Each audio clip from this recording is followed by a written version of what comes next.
પ્રાથમિક શાળા રામકોટ ખાતે 15મી ઓગસ્ટની ઉજવણીનો અહેવાલ. તારીખ 15 ઓગસ્ટ 2026ના રોજ પ્રાથમિક શાળા રામકોટ ખાતે સ્વતંત્ર દિવસની ઉજવણી ખૂબ જ ઉત્સાહ અને દેશભક્તિના માહોલમાં કરવામાં આવી હતી. સવારે ગામમાં પ્રભાત ફેરીનું આયોજન કરવામાં આવ્યું હતું, જેમાં વિદ્યાર્થીઓ અને ગ્રામજનો દ્વારા રેલી કાઢી દેશભક્તિના નારા લગાવવામાં આવ્યા હતા. કાર્યક્રમની શરૂઆત ગામના વડીલ શ્રી મંગાભાઈ શિવાભાઈના હસ્તે રાષ્ટ્રધ્વજ ફરકાવીને કરવામાં આવી. ત્યારબાદ સૌએ રાષ્ટ્રગાન ગાયું. આ પ્રસંગે શાળાના વિદ્યાર્થી હર્ષકુમાર નરેશભાઈ અને વિદ્યાર્થીની રિયાબેન પ્રેમાભાઈએ 15મી ઓગસ્ટ અને સ્વાતંત્ર્ય દિવસના મહત્વ વિશે સુંદર વક્તવ્ય આપ્યું.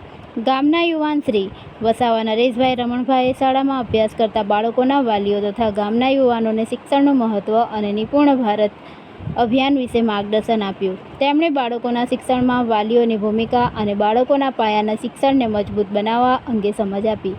કાર્યક્રમના અંતે શિક્ષિકા શ્રીમતી ચૌધરી પ્રતિભાબેન દ્વારા આભાર વિધિ કરવામાં આવી.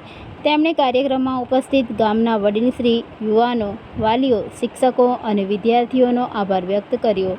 આમ પ્રાથમિક શાળા રામકોટ ખાતે 15મી ઓગસ્ટની ઉજવણી આનંદ, ઉત્સાહ અને દેશભક્તિની ભાવના સાથે સફળતાપૂર્વક સંપન્ન થઈ.